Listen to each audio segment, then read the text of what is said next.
All right, what's up, traders? Let's get into it. It's Sunday. The traditional markets are going to open about an hour, which should bring some volatility. So we're going to focus on the crypto market. This is my specialty and focus. And I'm still in a Bitcoin long.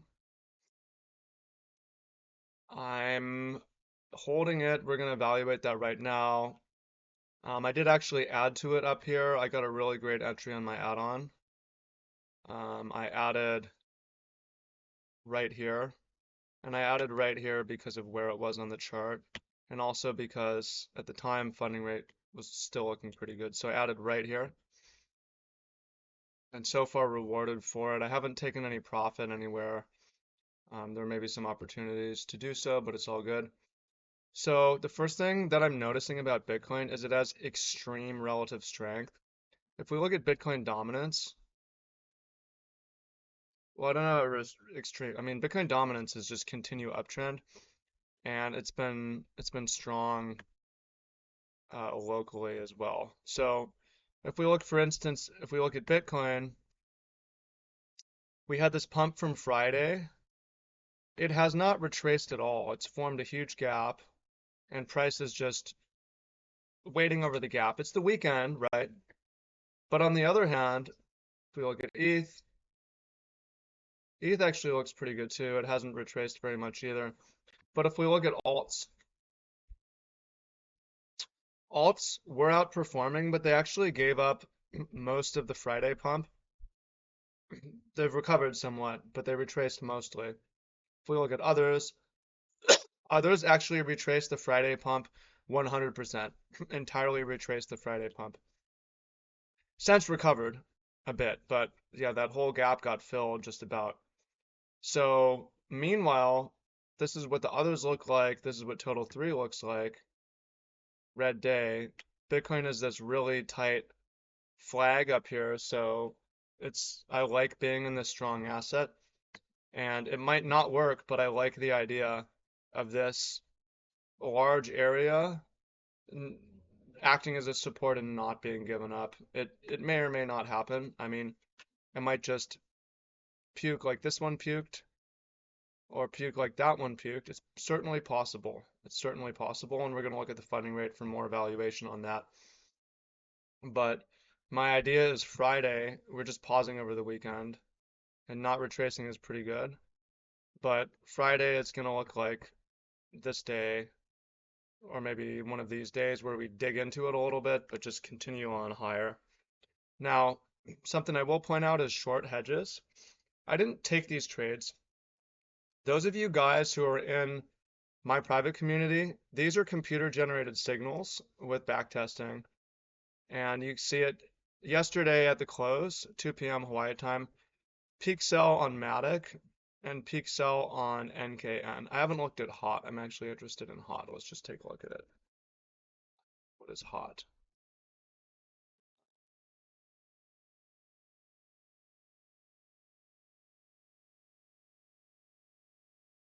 Turn on my levels. It's maybe going to give a sell.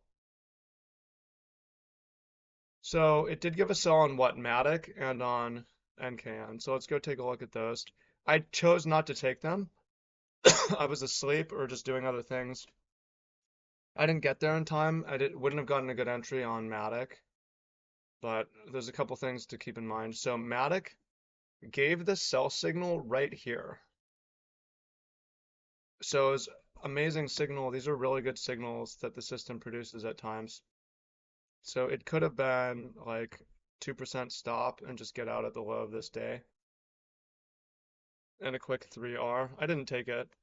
NKN is also not working quite as well, but it would be running over an R in just this first day. So signals didn't take them though, although I'll point out that what would have made this signal okay. Additional screener I like is the funding rate. So if we look at the funding rate on Matic, let's take a look. Um, I wouldn't want to sell it now, but look right up there. When we got the signal, Also, funding was at the highest point it had been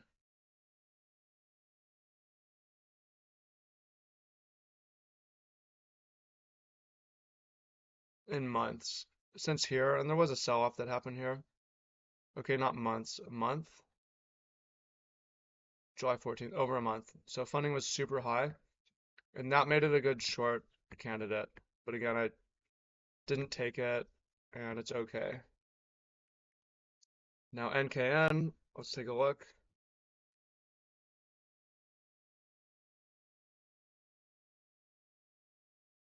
But yeah, if you want those signals, join the group. They go out at the close every day.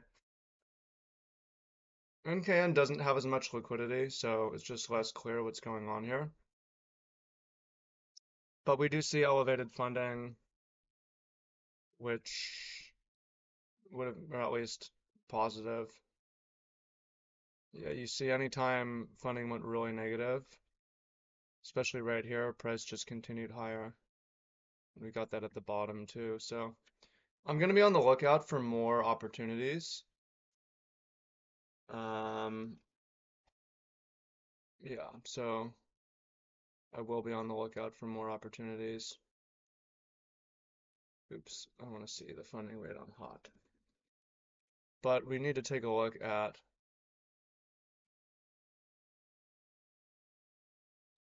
we need to take a look at Bitcoin because that's the main show.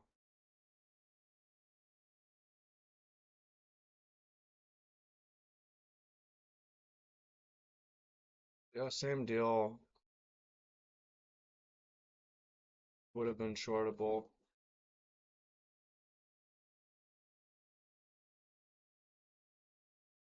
Let's look at hot again. Then we're going to go back to Bitcoin and all that. Um,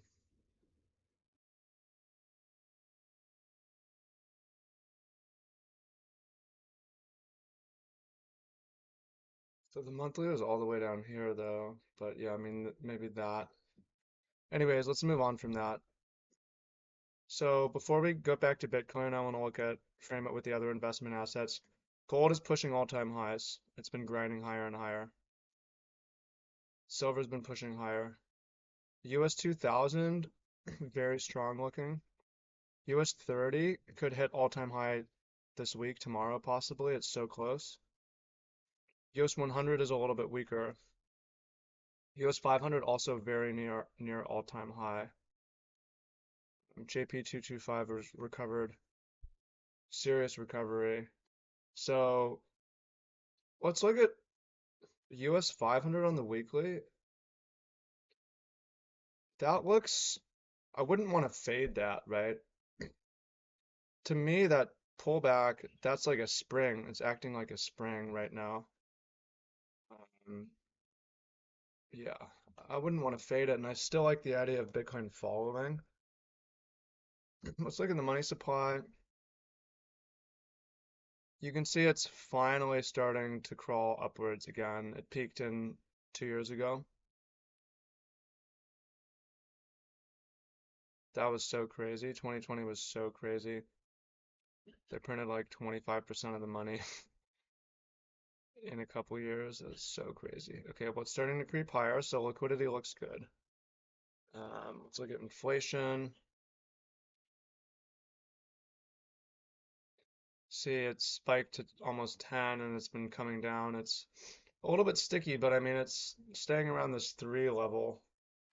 So, yeah, why not reduce rates? That's the highest inflation had been since the 80s.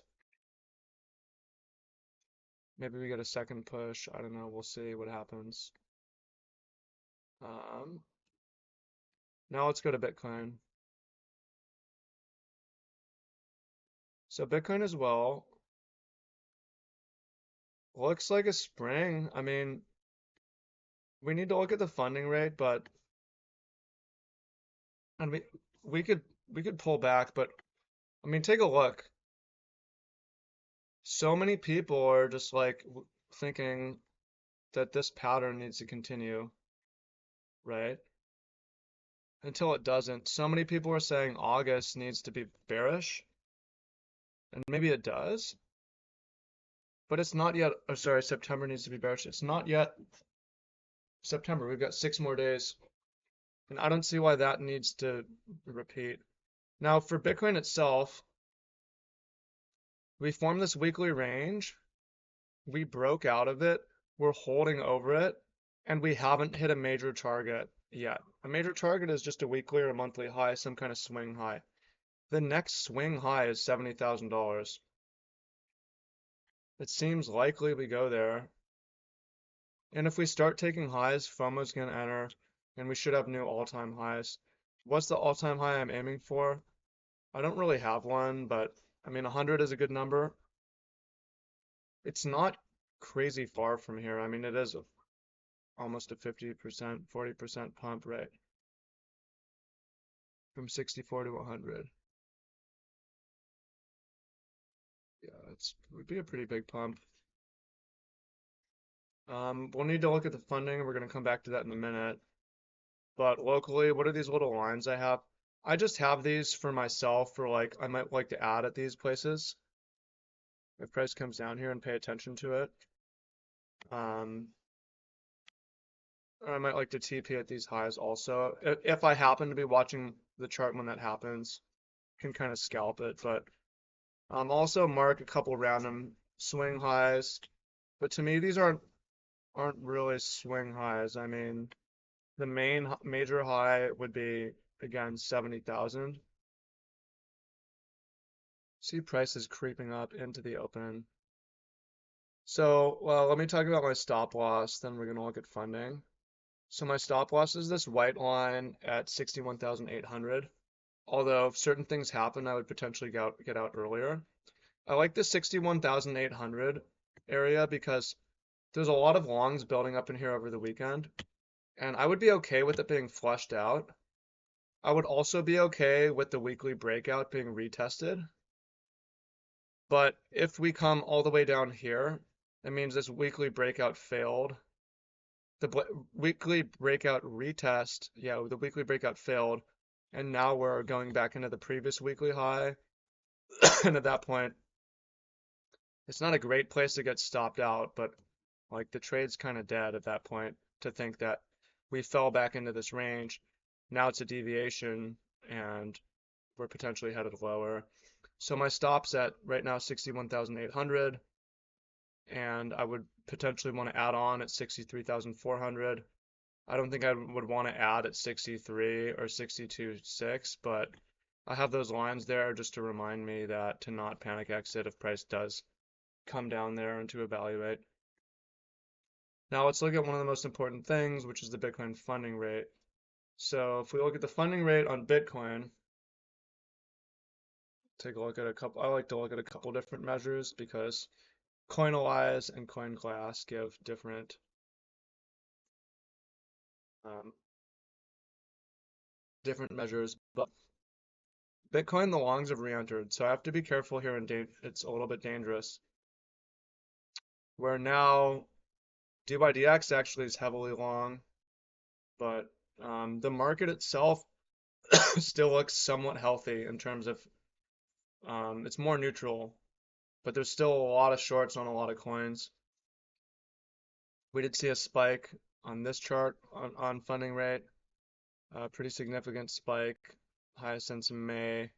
And we do see funding rate climbing, funding rate not to a crazy high level. I mean, it was higher for days and days and days as price went higher over here. But what we do see is the markings of a major bottom. I mean, if you look at all the red that came in here, all the negative funding that we didn't have at the July bottom, we did have it at the May bottom. So it makes me think, to me, this is the markings of a major bottom that could take us to new highs. Not in a straight line, be choppy along the way.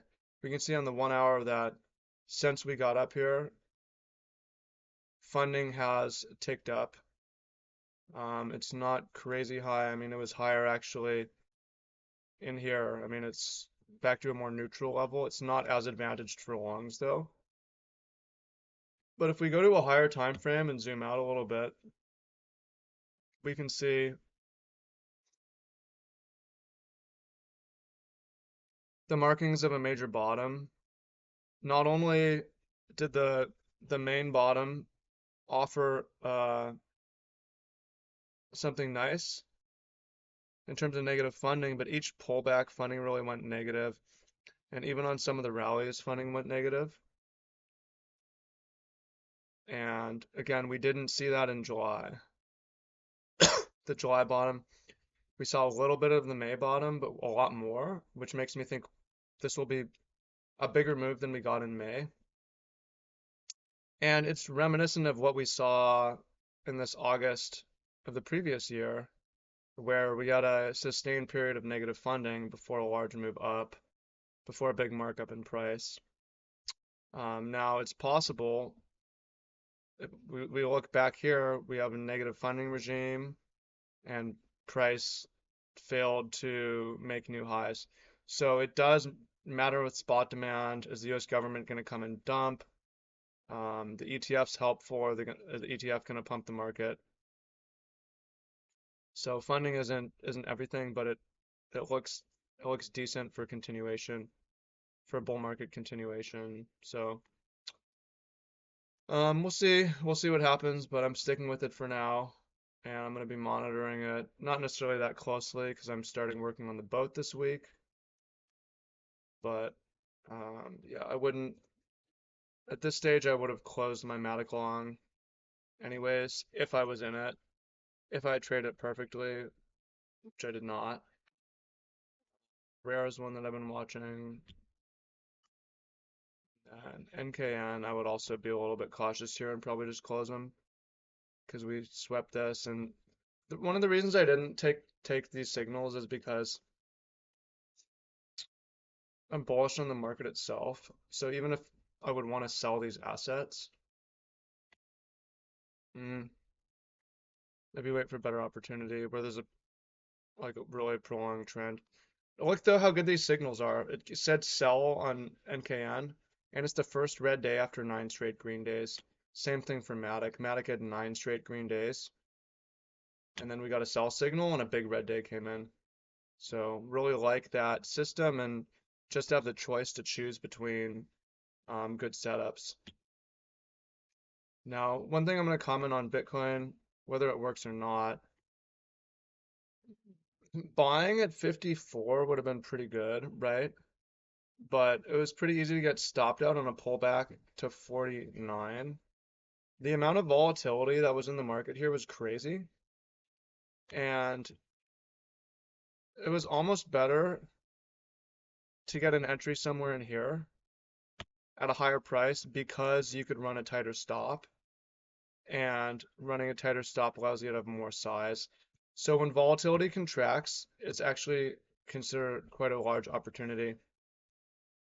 I mean, imagine you were a shorter on Bitcoin right here and you sold um, after contracted volatility on a small day. It lets you have a tight stop for a bigger move. Similarly, you buy here, your stop needs to be here, you survive.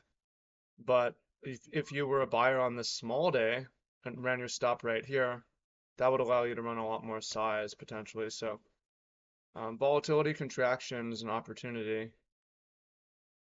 and maybe there's an opportunity for volatility contraction here, which means makes me think maybe I'm supposed to advance my stop. I'd rather run it super wide and leave it up to consideration. I didn't really talk about ETH. So for ETH, I don't know I would want to be long ETH here. It's just been extremely weak and beaten down for so long. I don't necessarily see why that should change. Maybe it does, but I mean, it's been in a bear market for 3 years, ETH BTC.